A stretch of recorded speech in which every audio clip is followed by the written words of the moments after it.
예, 다니엘서 6장 10절 말씀 우리 한 번 더 읽겠습니다. 다니엘이 이 조서에 왕의 도장이 찍힌 것을 알고도 자기 집에 돌아가서는 밑방에 올라가 예루살렘으로 향한 창문을 열고 전에 하던 대로 하루 3번씩 무릎을 꿇고 기도하며 그의 하나님께 감사하였더라. 아멘. 네. 오늘 다니엘서 전체를 통해서 주실 하나님의 말씀은 제목은 다니엘이 누린 기도의 축복이라는 제목으로 함께 은혜를 나누겠습니다. 우리가 먼저 복음을 받은 1세대 부모 세대들이 붙잡고 또 전달해야 될 다니엘서의 말씀은 어떤 것일까? 하나님은 우리에게 무엇을 알리려고 할까?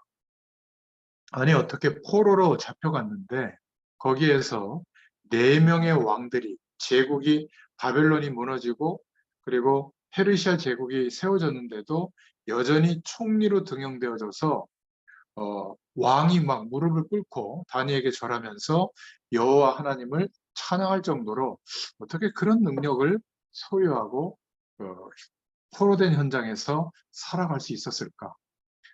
다니엘이 누렸던 이 기도의 축복을 우리에게도 누리게 하시려고 다니엘서의 말씀을 우리에게 허락하시는 줄로 믿습니다. 그래서 서론이면서 결론인데요. 먼저 좀 살펴볼 것은 우리는 다 하나님이 구원해 주신 소중한 한 사람들입니다. 해야 될 일들도 많고 또 우리가 현실을 살아가면서 문제도 많이 있죠. 그래서 하나님께 기도할 수 있는 축복을 하나님이 주신 겁니다. 꼭 기도를 해야 되느냐? 기도를 안 하면 안 되느냐? 지금까지 안 했는데 꼭 해야 되느냐? 뭐 이런 생각도 할 수 있겠지만은 대부분 기도한다 그러면 어떤 생각이 듭니까? 뭔가 이렇게 작정을 하고 뭐 하나님께 뭘 기도 제목을 가지고 막 열심히 막 부르짖고 이런 기도를 생각하는데요. 그것도 좋습니다. 그런데 대부분 기도하고 싶은데 잘 안 될 겁니다. 왜냐하면 기도할 수 있는 축복으로 우리가 갈 수 있는 첫 번째 기도 원리를 좀 이해하셔야 되는데 우리가 지금 생각하고 있는 게 기도거든요.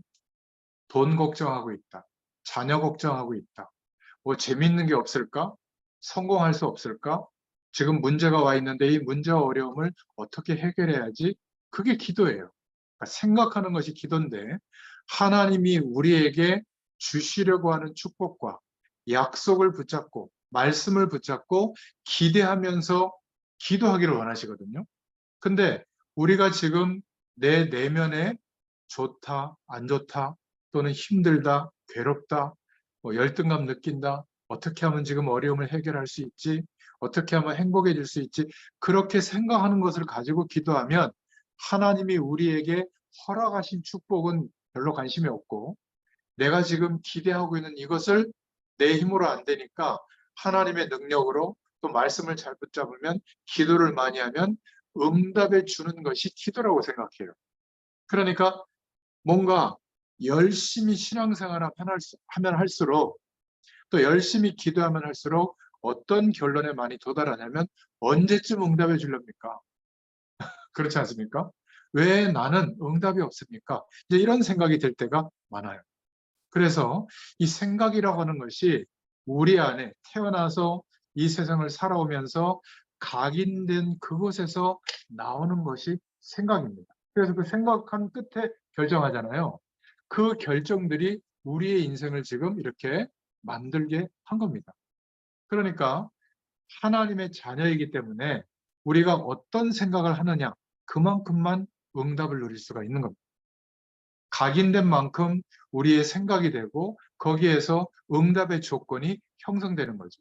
그래서 조금 예를 든다면 공부를 열심히 잘했던 사람들은 주로 그렇게 안 하면 안 될 줄 알고 악착같이 공부해서 인류대학에 들어가고 또 최선을 다해서 노력해서 뭔가 성공과 행복의 조건을 다 가지고 있거든요. 근데 이런 엘리트의 반열에 있는 사람들이 자칫 잘못하면 기도를 할 수 없을 가능성이 많아요. 왜냐하면 삶의 체질이 악착같이 열심히 하는 체질이거든요. 근데 어느 날 악착같이 열심히 하는 것에 한계가 오면 어떻게 될까요? 병이 든다든지 갑자기 막 정치적으로 모함을 받아서 다니엘처럼 죽게 된다든지 아니면 내 의지와 상관없이 막 시대적인 문제가 들이닥쳐서 나라가 망한다든지 뭐 이렇게 되면 이 사람들은 열심히 노력하던 사람들은 굉장히 힘든 한계가 오게 되거든요. 그러면 사정없이 오히려 보통 사람들보다 무너지는 게 더 심각하게 무너집니다. 우리가 지금 어떤 생각을 하고 있느냐가 나중에 다 응답으로 나타납니다. 여러분, 사기꾼들은요, 사람들 앞에서 너무 잘합니다. 그런데 혼자 있는 시간에는 사기치거든요. 어떤 게 진짜일까요? 혼자 있는 시간에 하는 그게 진짜거든요. 이렇게 말씀 앞에서 예배하고 하나님의 은혜를 이렇게 전하고 나눌 때는 다 하나님 바라봅니다. 그런데 여러분, 혼자 있는 시간에 뭔가 이렇게 힘든 어려운 환경 속에 혼자 있는 시간에 내 생각이 전부입니다. 전부. 그게 진짜 나거든요. 만약에 우리가 혼자 있는 시간, 어려움이 오든 좋은 일이 있든 하루를 살아가는 그 삶의 모든 여정을 나와 함께 하시는 거룩한 영 하나님, 성령으로 함께 하시는 하나님을 바라보고 존중하고 의지하면서 하루하루를 살아갈 수 있다. 그러면요, 어마어마한 하나님의 축복을 경험하게 됩니다. 그런데 대부분 이것보다는 내가 알고 있고 생각하고 있는 이것을 더 중요하게 생각하고 기대하고 있는 거거든요. 그러니까 기도할 수 있는 정서가 안 잡히는 거예요. 특별한 어려움이 오거나 막 완전히 심각한 문제가 와야만 기도하지. 아니면 막 이 선택을 하면 갑자기 막 돈 막 몇백억이 생긴다. 이러면 막 중요하게 하나님께 매달릴 거예요. 이게 진짜인지 아닌지 말이죠. 네, 그런 상황이 아니면 거의 다 기도할 수 있는 상태와 정서가 안 되죠. 그래서 정시 기도는 뭐냐면 진짜 기도는 아니고 우리의 심령의 상태가 내가 가지고 있던 생각과 내 안에 담겨 있던 것들이 시시해져서 하나님을 바라보고 하나님의 말씀이 더 중요한 약속으로 붙잡아질 수 있도록 우리의 내면의 정서를 바꾸기 위해서 시간을 정해놓고 한번 기도해 보는 겁니다. 일부러라도. 그게 정시기도의 의미예요. 여러분, 제가 약속합니다. 한 달만 체크하면서 시간을 정해놓고 여러분 주일날 섬겼던 강단의 말씀을 붙잡고 생각하고 한번 기도해 보세요. 분명히 우리는 그런 사람이 아닌데 문득 하나님을 바라보고 싶은 생각이 들어요. 특별한 어려움이 있는 것도 아닌데 정서가 바뀌는 거거든요. 그걸 보고 치유가 되어진다 이렇게 말을 하는 겁니다. 극박한 환경 속에 있는데도 하나님의 말씀을 붙잡고 기도하고 싶은 마음이 드는 거예요. 생각은 있어도 기도가 안 되거든요. 왜냐하면 체질 자체가 그런 열심히 노력하고 세상 속에서 살아가고 있는 게 전부기 때문에 내 인생의 주인이 주님이다. 아무리 말로 해도 그게 잘 안 돼요. 내가 살아가고 있는 인생의 틀과 조건에 묶여 있고 그 속에서 잠깐 하나님도 생각하는 거예요. 여러분, 시간을 정해놓고 한번 도전해 보시기 바랍니다. 하다 말다 하면 안 돼요. 한 달만이라도 정 안 되면 새벽 기도를 도전해도 좋습니다. 우리의 삶 자체가 정리가 안 된 사람은 정시 기도가 좀 어렵습니다. 그죠? 지금 내가 생각하고 있는 것과 관계없이 하나님을 바라볼 수 있고 내가 예배했던 그때 주셨던 말씀 또는 성경을 몇 장을 읽더라도 좋고 뭐 큐티를 해도 좋고 어쨌든 하나님의 말씀을 생각하면서 기도하고 그때 깨닫게 해주시는 하나님의 음성을 듣고 그 약속을 붙잡고 기도하고 생각하는 이게 기도거든요. 그때 하나님이 역사해 주시는 그 증거로 이제 기도하고 싶은 마음이 계속 들어요. 내가 특별한 기도 행위를 안 하고 있는데도 하루 종일 살아가는데 혼자 사는 게 아니라 하나님께서 구원받은 자와 함께 하시는 거룩한 영으로 함께 하시는 이 축복이 보여지는 겁니다. 여러분, 여기까지가 기도해야 될, 우리가 해야 될 기도예요. 그런데 이제 하루 종일 주님과 동행할 수 있는 정서로 바뀌잖아요. 이러면 어떤 축복이 오냐면 큰 문제가 왔거나 어떤 중요한 결정을 해서 큰 문이 열리게 될 때 하나님께 기도하잖아요. 전에는 그냥 막 기도하는 겁니다.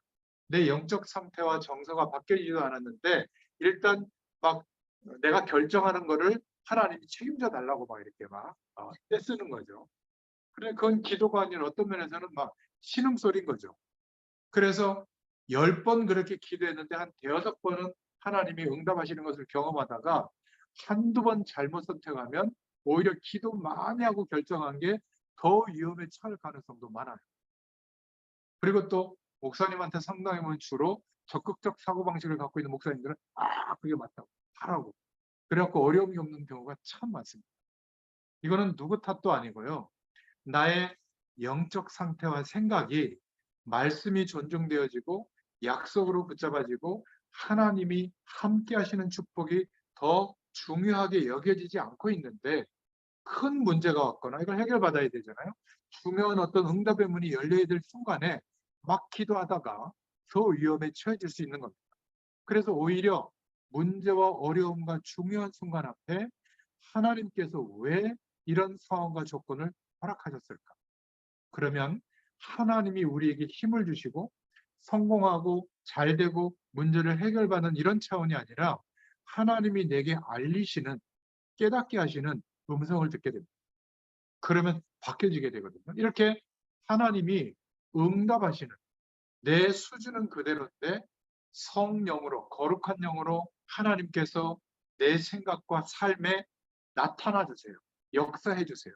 이걸 기도응답이라고 하거든요. 내가 기대하는 쪽에 응답이 오는 것도 응답이지만 하나님이 함께 하시는 축복이 나타나는 겁니다. 이러니까 내가 안 믿을 수가 없는 거예요. 우리의 삶에 하나님의 축복이 나타나기 시작하니까 어떻게 되죠? 하나님을 바라보는 그 시간이 가장 행복한 시간이 돼요. 기도 안 하면 큰일 난다. 이래서 기도하는 게 아니라 제가 그 축복을 누리니까 우리 후대들도 이제는 그 가장 중요한 행복한 시간을 좀 찾으려고 하는 거예요. 영향이 가게 되는 겁니다. 그러니까 실제적으로 우리의 삶을 통해서 하나님이 함께 하시고 은혜를 베풀어 주시고 응답하시는 것을 보게 될 때 이걸 보고 믿음이라고 하는 거예요. 그러니까 믿음이 내가 막 노력해서 생기는 게 아니라 하나님이 주시는 응답을 자꾸 경험하고 보다 보니까 안 믿을 수가 없는 거예요. 하나님이 함께 하시는. 하나님을 믿고 예수님을 믿는 것도 다 믿음인데 기도할 때 일어나는 확인되고 체험되는 믿음과 확신을 말합니다. 이렇게 되면 내 수준은 여전히 부족한데도 굉장히 행복한 사람으로 바뀝니다. 그래서 저는 기도할 때마다 5가지 힘을 달라고 기도하는데 굉장히 행복해져요. 성령께서 내게 역사해 주셔서 하나님의 힘, 영적인 능력이 임하게 해 주시옵소서. 그 힘을 주시거든요. 나에게 세상을 이길 수 있는 세상의 배경과 학문과 지식의 내용을 넘어설 수 있는 하나님이 주시는 지혜를 달라고 지력을 달라고 기도하는데 하나님이 응답해 주십니다. 그것이 합쳐져서 영육 간의 건강도 주세요. 물론 건강을 위해서 노력도 해야 되지만 하나님이 건강을 책임져 주시는 은혜고 더 놀라운 것은 하나님이 역사해 주시기 때문에 내가 이 땅을 살아가는 동안에 필요한 물질, 경제력도 하나님이 축복해 주십니다. 돈이 많으면 편리해지는 거지 축복은 아니에요. 하나님이 우리의 경제에 내가 하는 일의 소득에 복을 주셔야 되거든요. 그래야 작은 물질이든 큰 물질이든 하나님의 축복이 경험되는 건데 대부분 세속주의의 배경을 가지고 기도하면 잘 되고 커지고 많아져야 복이라고 생각하거든요. 오히려 많아지면 위험해질 가능성이 더 많습니다. 표적이 되고요. 아마 자녀들이 그때부터 싸움이 시작될 겁니다. 누가 더 많이 가지려고 하는지. 그렇지 않겠어요? 그리고 주변에는 좋은 사람보다는 내 그 물질과 경제를 이용하려고 하는 사람들이 막 붙을 거예요. 그때는 저 같은 사람도 아마 안 만날 겁니다. 아마 더 훨씬 유명하고 대단한 목사님 앞에 가서 말씀을 듣겠죠. 그럼 제가 축복을 위해서 기도해야 될까요, 말까요? 저는 이렇게 기도합니다. 아무리 하나님이 경제적으로 삶의 윤택함을 주시더라도 그것이 하나님과 함께하는 축복보다는 그렇게 중요하지 않게 여겨지도록 하나님이 은혜를 달라고 기도하거든요. 제가 약속합니다. 예언가는 아니지만 반드시 세계복음화할 만한 문들을 열어주실 거예요. 언제요? 하나님이 함께하는 이 축복이 전부가 될 때. 하나님은 준비해 두셨거든요. 역사서술을 지금 읽어왔잖아요. 다니엘도 마찬가지예요. 하나님이 주시는 은혜와 축복이 나타나니까 아니 4명의 황제들이 이 다니엘을 인정한다는 거예요. 그리고 황제들이 하나님이 나타나심을 다니엘을 통해서 보게 된 거예요. 우리가 삶 속에서 응답을 누리게 된 축복이 바로 이거거든요. 여러분 꼭 기억하시길 바랍니다. 물질적인 성공은 언젠가는 없어지는 거예요. 나이도 언젠가는 들죠. 그럼 건강도 언젠가는 무너지는 겁니다. 자녀도 언젠가는 나보다 먼저 갈 수도 있어요. 하나님의 불러가시는 시간은 다 다르거든요. 그러니까 그런 보이는 조건을 두고 행복의 기준으로 생각하면 어려움이 오는 겁니다. 지난 주일 저녁에 어떤 가정에서 정말 경제적으로 굉장히 어려운 시간이 왔어요. 그래서 부부가 이야기를 해서 우리가 이때 하나님의 말씀을 들으면서 이 속에서 하나님이 준비해 두신 길과 축복을 찾자. 그래서 한 27, 8년 동안 그 남편 성실한 분인데 신앙생활도 잘합니다. 근데 뭔가 이렇게 말씀을 나눌 기회가 없었는데 드디어 기회를 준 거예요. 그러니까 삶은 굉장히 힘든 상황이 됐지만 영적으로는 그 부인 집사님이 그 오랫동안 기도했던 함께 이 영적 사실을 보고 인도받을 수 있는 축복이 시작됐다고 감사하더라고요. 이런 응답들이 보여지게 될 줄로 믿습니다. 이러다 보면요. 더 놀라운 것은 함께 복음 운동할 수 있는 사람, 제자의 문도 열어주실 줄로 믿습니다. 저는 이 기도할 때 행복해요. 그리고 성령 하나님께서 이제는 하늘 군대를 동원하셔서 우리가 기도할 때마다 우리가 머무는 현장마다 모든 저주의 배경, 흑암 세력들은 무너지게 되는 것을 보게 될 줄로 믿습니다. 이런 확신이 오면 굉장히 행복해집니다. 그리고 기도할 때마다 하나님이 주시는 힘을 얻게 되죠. 이러면 돈 때문에 걱정하고 살아가는 것 때문에 걱정하고 내 자존심 때문에 걱정하고 그렇잖아요. 어려움이 와 있는 것 때문에 걱정하고 이런 내 체질이 나도 모르게 하나님을 바라보는 기도 체질로 바뀌게 됩니다. 여러분 나이가 드실수록 어쩌면 그렇게 부모님에게 있던 안 좋았던 영적인 문제가 우리에게도 살살 나옵니다. 아무리 건강해도요. 나이가 들면 병이 생깁니다. 삐걱거리기 시작하죠. 그런데 이 세상은 또 간단하지 않습니다. 이래서 합쳐져서 인생이 어려워지는 거거든요. 구원받은 하나님의 자녀가 기도의 힘을 가졌다는 것은 정말로 중요한 겁니다. 이 영적인 파워, 우리가 인생을 살아가는 힘이 어디에서 나오냐면 하나님과 동행하는 자연스럽게 이렇게 하나님을 바라보는 기도 체질이 되어지면 우리가 알고 있는 무의식과 잔재의식 속에서 하나님의 힘과 능력이 나오게 되는 겁니다. 어디에요? 내 생각하는 데, 내가 선택하는 데, 또 열심히 노력하는 데, 내가 실수해서 겪게 되는 어려움 속에서도 하나님이 하시는 길들이 보이게 될 줄로 믿습니다. 이렇게 살아가는 삶이 24시 기도하는 삶이에요. 기도 행위를 막 하는 게 아니라 주님과 동행하는 삶으로 바뀌게 될 줄로 믿습니다. 이러면 확신이 옵니다. 내가 하나님의 자녀구나. 이 시대에 이 축복을 나타내려고 하나님이 불러주셨구나. 이때부터는요. 어떤 문제가 오더라도 괜찮습니다. 오히려 문제와 어려움이 오면 다니엘처럼 오히려 하나님이 주시는 답과 하나님의 약속을 붙잡고 기도하는 하나님의 백성에게 더 큰 기회와 응답의 문이 열리는 것을 알게 됩니다. 이렇게 우리의 존재 자체가 바뀌게 되는 거예요. 이 변화가 예수 믿는 우리에게 와야 되는 겁니다. 예배는 드리고 기도는 하고 있는데 이 진정한 변화가 안 왔기 때문에 힘든 거예요. 문제 때문에 힘들고 사람 때문에 힘든 게 아니에요. 어려움이 온 것은 당연하죠. 어려운 겁니다. 그런데 이 어려움하고 비교할 수 없는 하나님이 함께하는 축복이 경험되잖아요. 이 어려움은 하나님이 일초만 역사에서 바꿀 수가 있어요. 아니 역사 전체로 움직여서 하나님이 약속한 대로 다시 가나안 땅으로 예루살렘으로 돌아오게 하잖아요. 이스라엘 백성들의 노력이 아닙니다. 그죠? 하나님이 약속하신 대로 이루시는 분이에요. 우리의 인생을 하나님이 인도하시는 분이십니다. 그러면 이 기도의 축복을 어떻게 알려줄 수 있을까요? 이게 이제 관건이란 말이에요. 저는 설명을 하잖아요. 설교로 목회자니까. 여러분들이 설명이 잘 안 될 거예요. 뭘로 보여주면 되죠? 내가 하고 있는 기도를 가지고 보여주면 돼요. 나는 이렇게 기도하고 있고 그랬더니 이런 은혜와 축복이 함께하고 있어서 너희들도 알다시피 나는 이런 한계 속에 있는데 상관없이 살고 있다. 정말 감사하고 기쁘다. 그리고 내 인생 전체를 들여도 아깝지 않을 이 하나님이 주시는 방향으로 소망을 가지고 오늘을 인도받고 있다. 이걸 말 안 해도 다음 세대에게 전달될까요? 안 될까요? 됩니다. 이게 얼마나 기쁨인지 몰라요.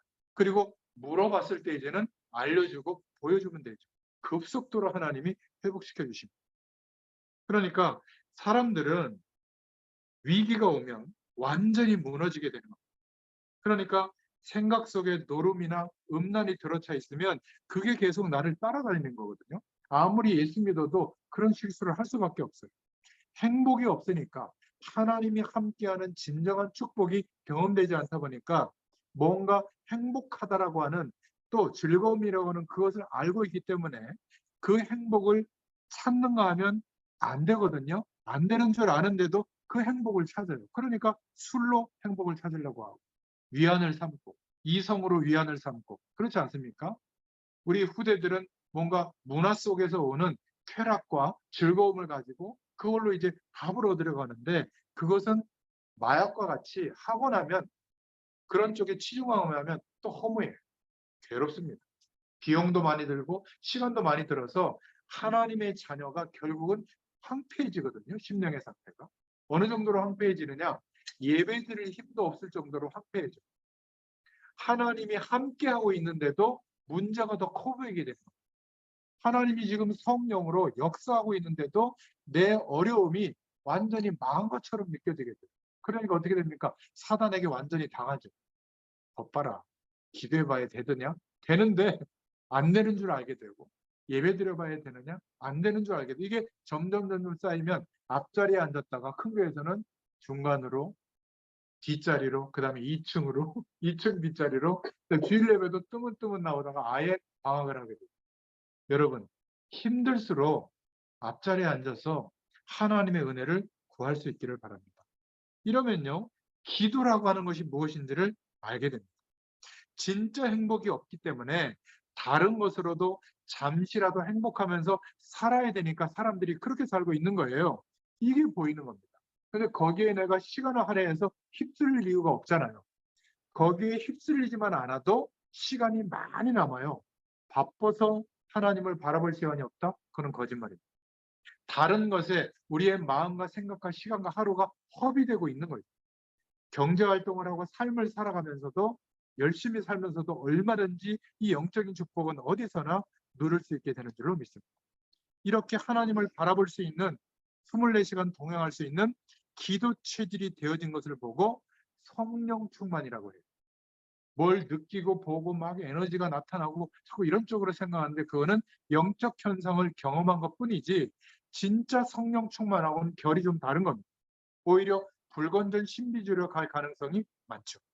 설명이 안 되는 하나님이 동행하시는 힘이 이때부터 오게 되고 나타나게 됩니다.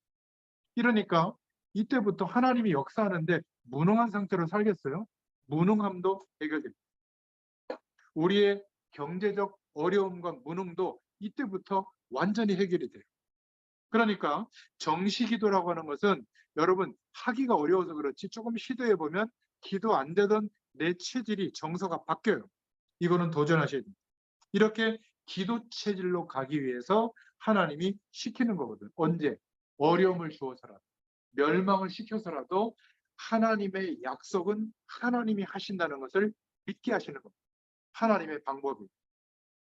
기도 속에서 행복으로 가게 되면 반드시 하나님과 동행하는 인생이 되어집니다. 이때부터는 하나님 자녀에게 주신 5만 가지 축복이 있지만 신분과 권세에 따른 7가지 축복들이 완전히 누려지고요. 하나님 모르는 사람들이 걸어가는 저주의 운명처럼 살아가는 그 길이 우리에게 전도의 길로 또 답을 줄 수 있는 권세로 나타나게 될 줄로 믿습니다. 요셉이 이 기도의 비밀을 누리기 시작했을 때 좋은 일이 있든 나쁜 일이 있든 계속 하나님의 응답이 요셉에게 오는 거예요. 그러니까 못 말리게 되는 겁니다. 그죠? 이걸 누가 봤죠? 보디발 장군도 봤고, 그리고 바로 왕도 보게 된 겁니다. 내가 지금까지 여호와의 신에 이만큼 감동된 사람을 본 적이 없다. 이렇게 말하고 있는 것이죠. 모세도 호렙산에서 약간 맛을 봤고, 그때부터 하나님의 응답이 계속돼서 200만 명을 광야길을 걸어가는데 모세가 인도했다는 약속을 붙잡고, 사무엘이 이 영적 축복을 누렸을 때 사무엘상 3장 19절에 보면 사무엘이 하는 말을 한마디도 땅에 떨어지지 않고 응답되도록 하나님이 역사했습니다. 다윗도 여호와의 신에 충만하였더라. 여러분, 우리의 생각이 치유될 수 있도록 정시기도 시작하시길 바랍니다. 일부러라도 해보세요.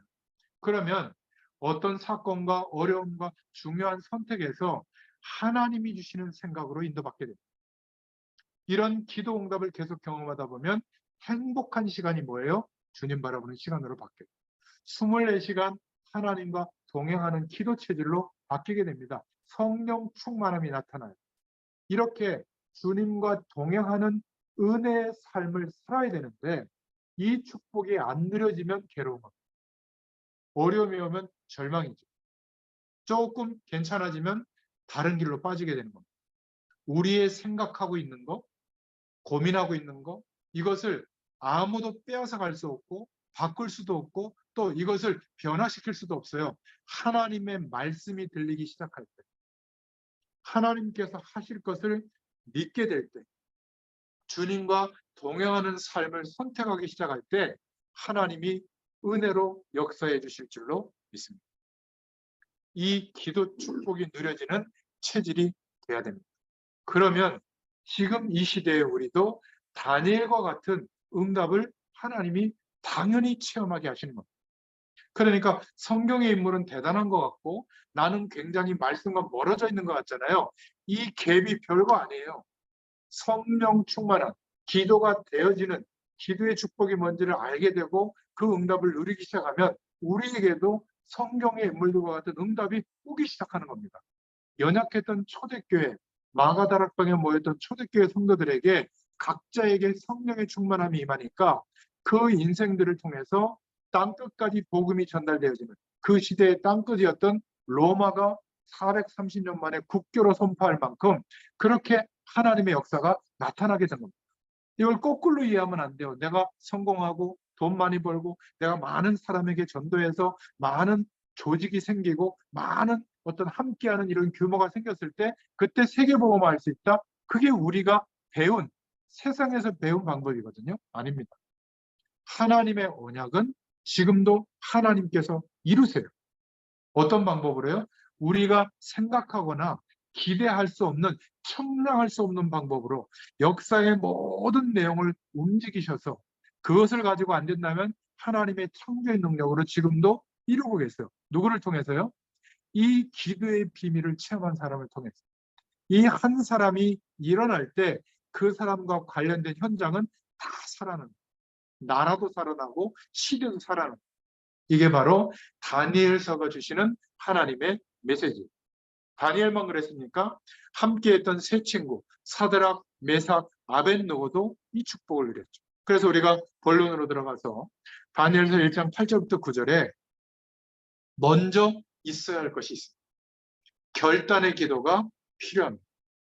결단만 내려도 역사가 일어나요. 어떤 결단을 했죠? 이 다니엘과 세 친구는 우리가 왜 나라가 망하고 포로로 끌려왔는지 알고 있었던 거예요.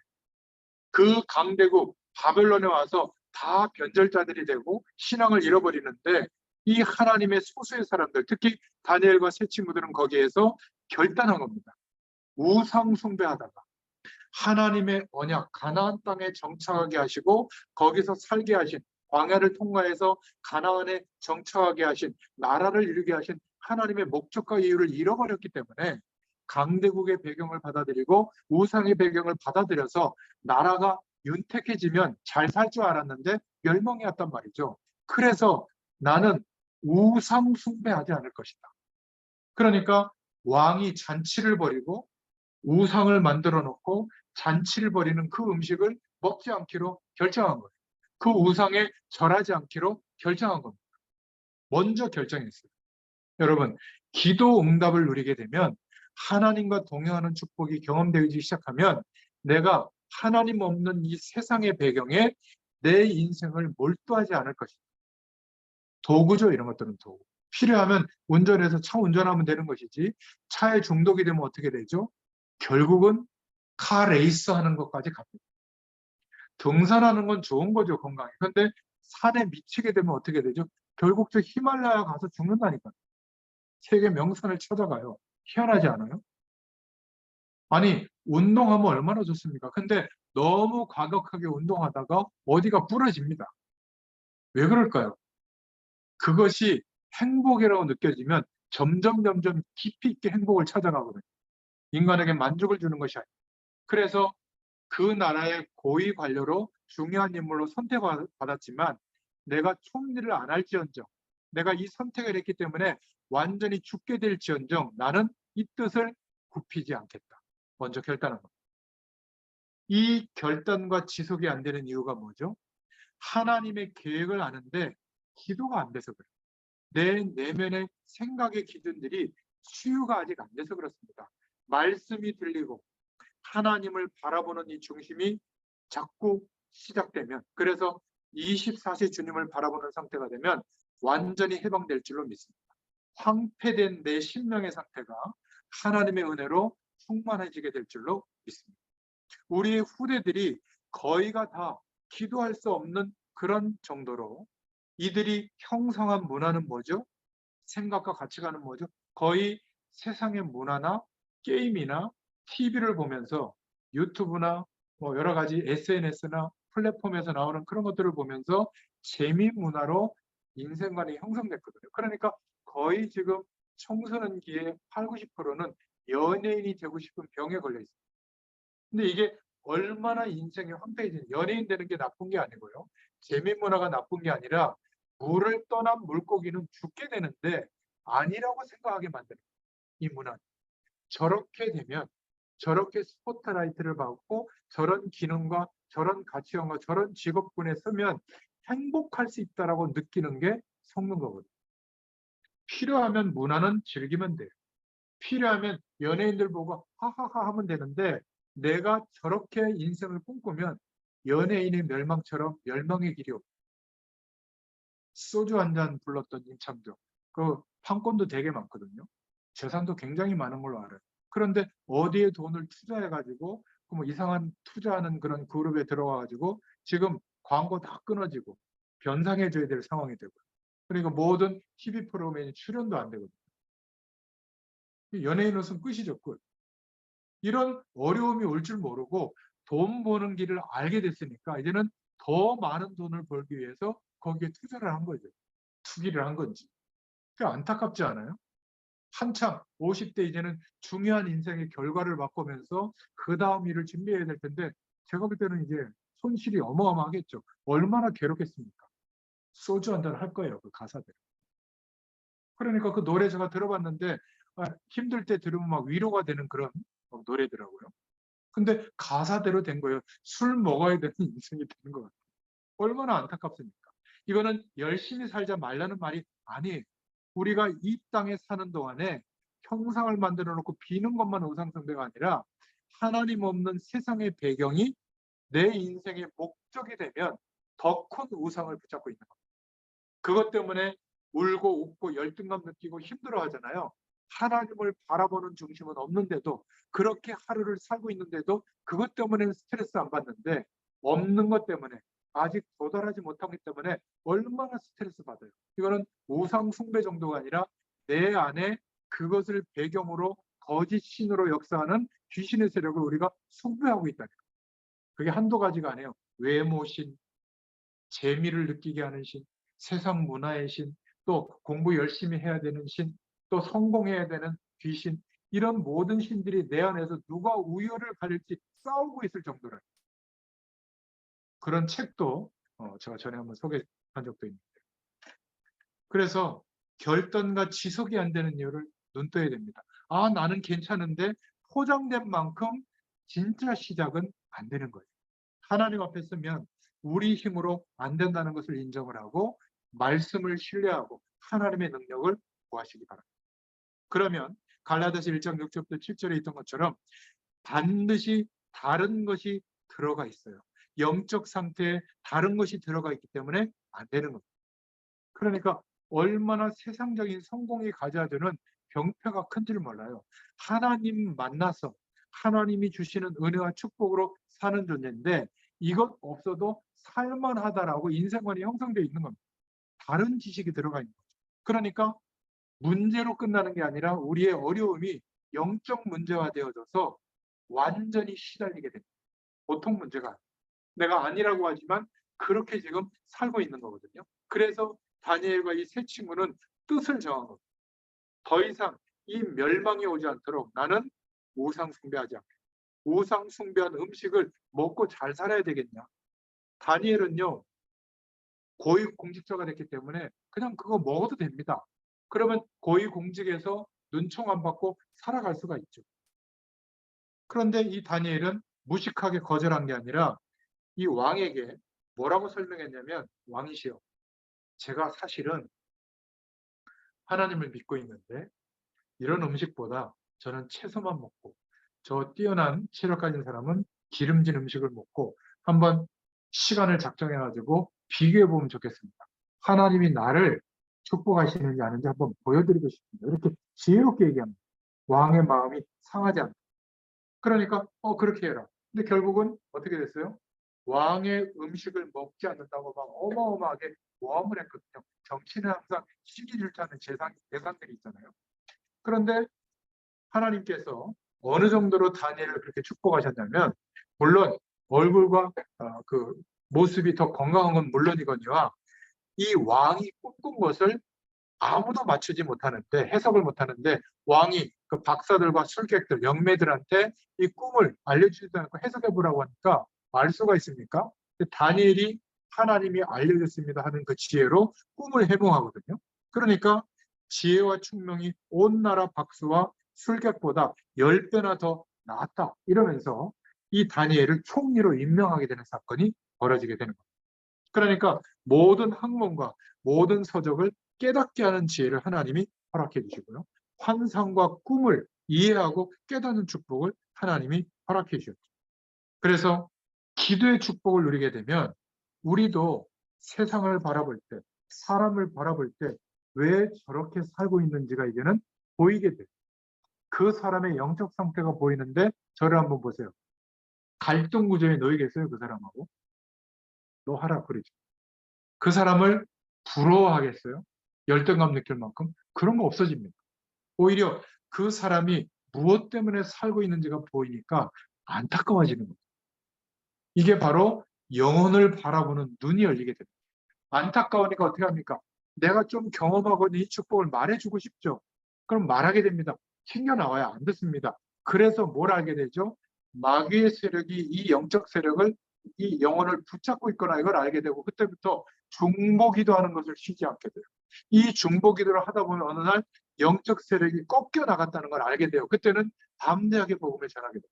하나님이 구원의 문을 여시고 이런 은혜를 허락해 주실 줄로 믿습니다. 네. 여러분, 안 가르쳐주면 우리 후대들이 어느 날 술 안 먹는 자리에, 술 먹는 자리에 안 가면 도태되거든요. 거의 술 먹는 자리에서 뭐 하죠? 그거 내가 너한테 공사 줄게.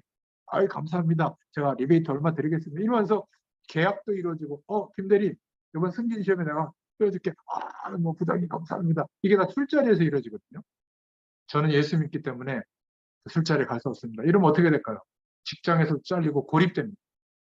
그럼 어떻게 해야죠? 알려줘야죠. 네가 이 기도의 힘과 능력을 가지고 술자리 가라. 그리고 밝혀라. 저는 예수님이 있기 때문에 술을 하지 않습니다. 그런데 꼭 미쳐야만 술 먹고 마시 가야만 분위기 끌 수 있냐? 김 하나 딱 붙이고 넥타이 이상하게 머리에 메고 사회 보면서 분위기 주도하고 술 다 따라드리고 다 토할 거 아니에요? 술 마지막까지 먹으면 토한 거 다 치워드리고 택시 다 태워버리고 소지품 잃어버린 거 챙겼다가 그 다음날 회사 가서 다 돌려드리고 이거 딱 3개월만 하면요. 인물 하나 들어왔네. 술 안 취하고 안 먹어도 얼마든지 그 술자리에서 모든 응답을 다 누리는데 이런 지혜가 없는 거죠. 저 예수 믿기 때문에 안 가요. 그렇지 않습니까? 아니, 명절 때 왜 안 가요? 아니, 귀신 숭배하는, 우상 숭배하는 그 제사 지내는데 갈 수 없다고.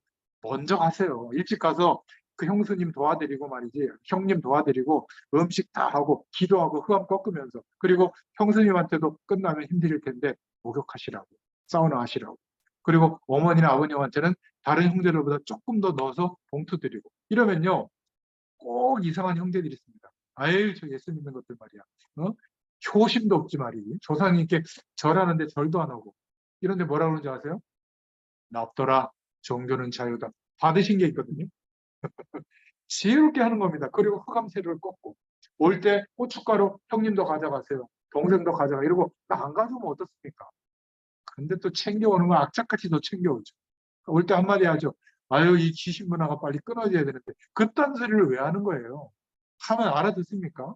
그냥 조용히 기도하고 헌신하고 오면 돼요. 뭐 귀신에게 제사했던 음식 먹으면 귀신이 묻어 들어옵니까? 우리는 그런 거 없어요. 성령 하나님이 함께 계시는데 뭐가 문제가 되겠습니까? 여러분 이 말을 이해하시겠어요? 뜻을 정하시길 바랍니다. 세상과 거절하라는 말이 아니라 세상의 그 모든 중요한 것들은 별것 아니구나라고 느껴질 만큼 하나님이 함께 하시는 이 기도의 비밀 누릴 수 있기를 바랍니다. 두 번째, 기도가 회복됩니다. 현장을 보게 되고 현장에 가장 필요한 것을 기도하게 됩니다. 다니엘서 3장 17절부터 18절을 근거로 여러분 세상은 그렇게 간단하지 않습니다. 막 느부갓네살 왕이 그 바벨론의 막 세계적인 왕이잖아요. 막 수로도 만들고 막 그랬던 왕인데 이 왕이 꿈꾼 것을 이 다니엘이 해석을 해줬단 말이에요. 그런데 이 왕은 막 앞으로 미래에 국가들이 어떻게 망하고 그 다음 국가들이 누가 패권을 차지하고 이런 꿈을 해석해 줬는데 느부갓네살이 착각을 하고 자기가 그런 인물인 줄 알고 자기 형상으로 큰 평지에다가 어마어마한 금신상을 만든 거예요. 그래가지고는 모든 지방의 관리들까지 다 모아가지고 우상 숭배하는 축제를 벌이면서 모든 음식을 만들어 놓고 먹게 하는 겁니다.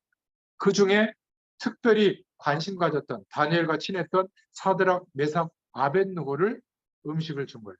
먹으라고 한 겁니다. 그것도 왕이 모든 신하들과 관리들 앞에서 먹으라고 했는데 거절하면 어떻게 될까요? 왕이 자존심이 구겨지는 거죠.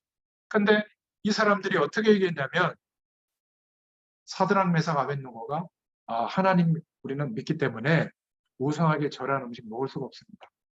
그러면 죽는다고 했거든요. 근데 뭐라고까지 얘기했냐면 그래도 할 수 없습니다.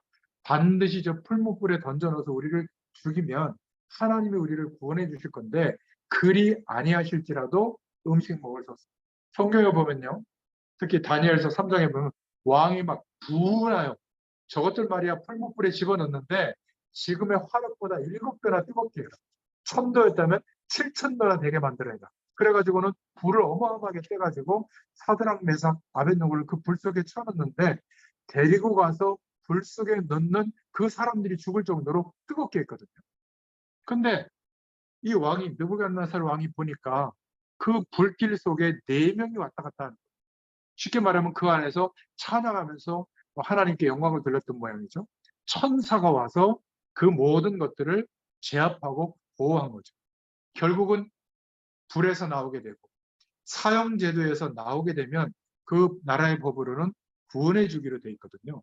그래서 모함하던 오히려 신하들을 다 느부갓네살 왕이 죽게 하고 오히려 여호와 하나님을 찬양하는 사람으로 바뀌게 되고 이 세 사람을 우리로 말하면 각 도의 도지사로 임명을 하는 그런 응답이 오는 겁니다. 세상 사람이 알지 못하는 하나님의 능력이 분명히 있습니다. 이 축복을 이제는 어디에서요? 우리의 현장에서 누리게 될 줄로 믿습니다. 이게 다니엘서의 메시지예요. 우상 숭배기 때문에 안 한 겁니다. 그러니까 우리나라도 일제시대 때 신사를 만들어 놓고 일부러 막 몰아붙였죠. 여러분 세상은 그냥 종교적으로만 우상 숭배하는 게 아니라 문화적으로도 하나님 없이 살도록 하지만 정치적으로도 뭔가 나라를 끌어가려고 하니까 우상을 만들어 놓고 나라 전체가 거기에 정식적으로도 묶여야 통일이 되잖아요. 활용하는 거예요, 우상. 어떤 나라나 다 그랬습니다. 우리나라도 예전에 독재 정권 시대에 그 당군 신화, 이 사상을 당군 성전을 막 전국에 짓고 초등학교에 막 우상을 만들어 갖고 숭배하려고 했잖아요. 교회가 반대해서 그런 일은 없어졌지만. 여러분이 일제 시대에는 신사입니다, 신사. 그러니까 일본을 지키는 신, 그 천황이 거기에 앞장서는 인물이죠. 신사를 참배하도록 했는데 교회가 죽을까봐, 신사 참배 안 하면 다 죽이니까 감옥에 가둬서 몇 명의 목회자들 말고는 다 신사 참배한 겁니다. 너무나 안타까운 우리 한국교회 흑역사죠. 근데 그때 주기철 목사님, 한상동 목사님, 주남선 목사님, 손양호 목사님, 이런 분들은 대표적으로 신사 참배를 거부하고 감옥에 가서 거의 순교하게 되죠. 그러니까 그들 중에 최덕지라고 하는 분이 있었는데, 이 최덕지라고 하는 분은 일본이 우상 숭배를 우리한테 강요하는데 말이 되느냐? 그런 것은 우리에게 질문할 것도 없다. 그런데 거기 가서 절하는 목사는 사단의 자녀지 목사가 아니다. 우상 숭배를 해야 될 것이냐 말아야 될 것이냐가 아니고 우상을 만들어 놓고 강요하는 일본은 회개하라. 재앙이 임할 것이다. 회개하지 않으면 멸망이 올 것이다. 이렇게 막 떠드는 겁니다. 이러니까 일본 그 순사들이 잡아놓고 막 때리고 고문하는 거예요. 손톱까지 다 뽑으면서. 근데 신음소리는 내지 않고 있는 겁니다. 기록에 보면 교회사 기록은 나와 있거든요. 그러니까 막 순사가 고함을 지르면서 도대체 이 종자는 피가 무슨 향이냐, 이렇게 악질이냐. 그랬더니 내 피는 예수 보혈형이다. 이렇게 대꾸할 정도로. 결국 손을 뒤로 묶고 말이죠. 계속 아침, 점심, 저녁, 밤에 정시 예배를 하면서 찬송하고 막 고래고래 고함치면서 기도하니까 막 시끄러워서 못 살겠는 거예요. 그래서 뒤로 손을 묶고 입에 대는 걸레를 물리고 테이프로 막 끈으로 묶어버린 겁니다. 그럼 못하니까. 근데 하나님이 역사하는 거 보세요. 감옥 안에 어떤 미친 여자 하나가, 이게 여자분인데 미친 여자 하나가 들어와가지고 정신이 좀 이상한 여자예요. 그래가지고는 정시 예배 시간만 되면 이 미친 여자가 이 최덕지라고 하는 분의 입에 있는 걸레를 빼주는 거예요. 그래가지고 예배 때마다 계속 찬양하고 예배했던 기록이 있거든요. 그러니까 그 핍박이 영원하지 않잖아요. 결국에는 해방이 오게 되고 이 최덕지라는 분이 순교를 이겨내고 이제 믿음의 증인으로 섰다는 교회사 기록을 제가 봤는데, 하나님의 역사하심은 우리의 상상을 초월합니다. 여러분 지금도 이게 실제한다는 사실을 꼭 기억하시길 바랍니다. 세 번째, 오늘 다니엘서 6장 10절이죠. 이렇게 사단이 끝내겠습니까? 결국 모든 방법을 동원해서 하나님의 역사심을 드러내는 다니엘을 죽이려고 한 겁니다. 우리가 하나님의 축복을 나타내는 전도자의 삶 속으로 드러나면 하나님이 민족과 열방을 회복시키는 응답도 주지만 여전히 사단의 세력이 공격하고 속이는 일도 나타나거든요. 그런데 하나님이 느부갓네살 왕 때 기도하는 자에게 주시는 그 축복을 허락해 준 겁니다. 그리고 마지막에 다니엘서 2장 25절부터 30절에 꿈을 해몽하고, 그리고는 그 후대 벨사살 왕이 세워지도록 그런 어떤 해석도 해주죠. 그러면서 총리가 되고 나니까 굉장히 시기하는데 약점을 찾을 수가 없는 거예요, 정치꾼들이. 근데 다니엘의 약점이 딱 하나 있는 겁니다. 다니엘 6장에 보니까 하루에 3번씩 자기가 섬기는 하나님께 기도하는 약점이 있었던 거예요. 정치하는 사람들은 무섭습니다. 없던 법인데 국가의 법을 자기들이 만들어가지고 왕의 도장을 받는데, 어떤 법이냐면 느부갓네살 왕을 신처럼 모시고 왕에게 기도해야 되는데 다른 신에게 기도하는 것은 이거는 이적행위다. 이래서요, 배반한 행위라고 해서 그런 사람은 사형 방법으로 방법도 바뀌었어요. 사자굴에 넣어서 배고픈 사자에게 물어뜯겨서 죽게 하는 법을 만든 겁니다. 다 신하들이 법을 발휘하니까 왕은 제가를 해야 되는 거예요. 근데 왕이 멍청한 사람이 아니잖아요. 자기가 사랑하고 신임하는 저 다니엘을 중상모략해서 죽이려고 한다는 걸 알았어요. 근데 법으로 정해서 오니까 결제를 할 수밖에 없었던 겁니다. 그래가지고는 다니엘서를 읽어보면 뭐라고 얘기했냐면 사자굴에 넣으면서, 왜냐하면 오히려 창문을 열고 전에 행하던 대로 더 큰 소리로 하나님께 기도하거든요. 그럼 당연히 죽기를 각오하고 조서의 어인이 찍힌 줄 알고 기도했다고 말하잖아요. 알고 죽을 줄 알고 기도했던 겁니다. 내가 죽을지언정 속리회를 못할지언정 내가 하나님 앞에 뜻을 정한 이 기도는 놓칠 수가 없고, 그랬을 때 이 참 왕이 다리오 왕이요 뭐라고 얘기했냐면, 다니엘아, 내가 항상 섬기는 하나님이 너를 구원할 것이다, 이러면서 사적을 해놓는 겁니다. 우리를 알고 있던 하나님 모르는 사람들이 우리의 삶과 우리 후대들의 삶을 보고 정말 하나님이 축복하고 있거나 이거를 알게 될 만큼 역사해 주실 줄로 믿습니다. 이 다리오 왕이 이제 메데 바사 제국을 통일해서 완전히 이렇게 바벨론을 정복하고 나서 이제 페르시아 제국을 형성하는 왕인데요. 이 다리오 왕이 이렇게 얘기합니다. 그 나라 법으로 이제 사형을 면할 정도로 살아나면, 사덕을 해서 살아나면 놓아주는 법이 있거든요. 그래서 아침에 일찍 가가지고 모함 때문에 그렇다는 걸 알고, 야, 지극히 높으신 하나님의 종 다니엘아, 내가 항상 섬기는 하나님이 너를 사자에게서 구하시기에 응하셨느냐, 이렇게 물어보는 거예요. 그러니까 이 왕이 다니엘의 믿음을 인정한 거 아니에요? 그러니까 그 사적을 해서 평소에 자기에게 나와서 인사하던 대로, 왕이여, 왕은 만세수를 하옵소서. 어젯밤에 여호와의 천사가 사자의 입을 봉하였으므로 나를 물지 못했습니다. 이러고 이제 구원된 겁니다. 그랬더니 기다렸다는 듯이 법을 만들어서 모함했던 그 신하들, 대적들을 일시에 다 쳐 죽이고요, 왕이. 그리고 총리들이 너무나 제국이 커서 서너 명이 됐는데 이 총리들을 관장하는 2인자로, 대표 총리로 이때 이 사건 이후에 다니엘을 세운 거예요. 이런 하나님의 역사가 일어났던 겁니다. 결국 다니엘은 죽음도 악법도 자신의 대적들도 믿음으로 승리하게 된 줄로 믿습니다. 결국 다니엘을 참수하려던 자들은 죽임을 당했고 다리오 왕은 여호와를 찬송하는 내용이 여기에 기록되어 있는 겁니다. 6장 25절부터 27절에 나오죠. 그러면서 다니엘은 큰 환상을 보고 그리고 천사가 와서 예언하는 그 축복들을 누리게 됩니다. 자, 마지막 기도 제목으로 이 기도의 비밀을 갖고 있던 다니엘은 시대를 움직이는 기도의 축복을 누리게 됩니다. 복음의 축복을 가지고 하나님이 함께하는 축복을 누리는 기도를 할 수 있다면 우리의 삶도 하나님이 한순간 살고 끝나는 인생이 아니라 우리 시대를, 우리 인생을 통해서 보게 하시고 이 시대를 치유하고 회복하는 일에 우리 인생을 축복해 나가실 줄로 믿습니다. 하나님이 우리에게 역사하시면 우리가 상상할 수 없는 일들도 이루어지게 될 줄로 믿습니다. 이렇게 하나님의 영광을 드러냈던 전도자로서 사는 삶은 특별한 기도의 축복을 누리게 되죠. 야곱도 야복 강가에서 이 기도의 비밀을 누렸고, 에스겔도 그발 강가에서 이 축복을 누렸고요.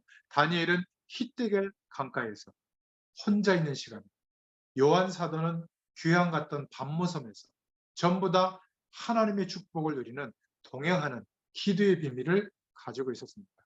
이때 하나님께서는 우리를 이 기도의 축복을 회복시켜서 여러 가지 문제를 허락하시고서라도 이 기도의 축복을 회복시켜서 이 시대의 나를 이 축복을 드러낼 증인으로, 사명자로, 제자로 부르셨다는 것을 알게 하시는 줄로 믿습니다. 저와 여러분은 육신적인 힘은 미약하지만 이 기도의 비밀을 가지고 있다면 저와 여러분을 통해서 우리의 가문, 우리의 산업 현장, 우리의 사명의 현장을 살리시기로 하나님이 우리를 부르신 줄로 믿습니다. 저와 여러분 한 명 때문에 민족과 시대가 살아나도록 부르신 줄로 믿습니다. 다니엘은 마지막 때에 일어날 환상을 보여주셨죠. 모든 나라들이 멸해지고 또 다음 나라가 서고 다른 제국이 일어서고 그리고 마지막에는 큰 돌들, 큰 돌이 일어나서 모든 제국들을 없애는, 그리스도께서 오셔서 하나님 나라의 축복으로 이제 멸망 이후에 영원한 하나님 나라가 시작될 그런 환상까지 보게 하신 줄로 믿습니다. 하나님은 큰 약속과 응답으로 역사해 주셨죠. 그래서 마지막으로 다니엘서 12장 3절에 많은 사람을 옳은 대로 돌아오게 한 자는 별과 같이 영원토록 빛날 것이다. 이렇게 축복의 약속을 하고 있습니다. 여러분, 오늘 제가 다니엘서를 4가지 기도 제목으로 정돈했는데요. 가장 핵심적인 것은 다니엘이 누렸던 기도의 축복, 우리에게도 다니엘서를 읽어가면서 하나님이 허락하신, 먼저 정시기부터 시작하면서 기도할 수 없었던 내 내면의 생각의 상태를 바꿀 수 있기를 축원드립니다. 하나님을 자꾸 바라보고 싶고 말씀을 생각하고 싶고 그 말씀대로 뭔가 하나님의 또 인도를 받고 싶고 이렇게 동행하는 축복이 되어지면 성령 충만한 일이 내가 어떤 기도 행위를 하지 않고 있는데도 나타납니다. 왜죠? 주님이 동행하시는 게 내가 인정되기 때문에 그때부터 다른 삶을 살 수 있게 됩니다. 이것은 나이에 많고 적고하고 상관이 없고요. 그리고 또 어떤 학문을 많이 알고 있고 모자라고 상관이 없어요. 문제가 많고 적고도 상관이 없어요. 이 기도의 비밀이 회복되어지면 그 사람을 통해서 하나님은 시작되게 하십니다. 자, 그렇다면 오늘 이 말씀을 듣는 저와 여러분의 숫자가 절대로 작은 게 아니에요. 저는 한 20년 전에 그렇게 생각했거든요. 많은 숫자와 조직이 있어야 세계복음한다고 생각했는데 저는 0.1%도 이제 그런 생각이 없어요. 하나님이 누구를 통해서 하신다고요? 이 기도가 응답되는 사람, 기도가 누려지는 사람, 행복한 사람을 통해서 이 시대에 하나님의 역사하심이 나타나도록 은혜를 베풀어 주실 줄로 믿습니다. 이 은혜가 있기를 축원드립니다. 하나님 감사합니다. 오늘 다니엘서의 응답을 말씀으로 확인시켜 주셔서 감사합니다. 우리의 모든 삶이 사실은 물 밖에 있는 물고기처럼 하나님 없어도 살만하다라고 하는 모든 조건으로 가득 차 있는 곳에 우리의 인생이 있다는 것을 눈을 열어 보게 하여 주시옵소서. 그러한 세상 속에 있으나 영원한 하나님 나라의 배경이 임한 그 은혜를 가지고 우리가 이 세상 속에 있다는 것을 기억하게 하여 주시옵소서. 우리와 함께 하시는 하나님을 바라보고 주님께 구하고 요청할 때에 하나님이 함께 하시는 모든 축복이 우리의 삶 가운데 임하고 나타나게 되도록 역사해 주실 줄로 믿습니다. 하나님의 능력이 나타나므로 이때부터 하나님이 약속하신 응답의 길들이 응답으로 계속되게 하실 줄로 믿습니다. 이 축복의 한 사람으로 증인으로 세워주실 줄 믿습니다. 한 주일 동안에도 이 은혜를 경험하게 하여 주시옵소서. 예수님의 이름으로 감사하며 기도드렸습니다. 아멘. 감사합니다.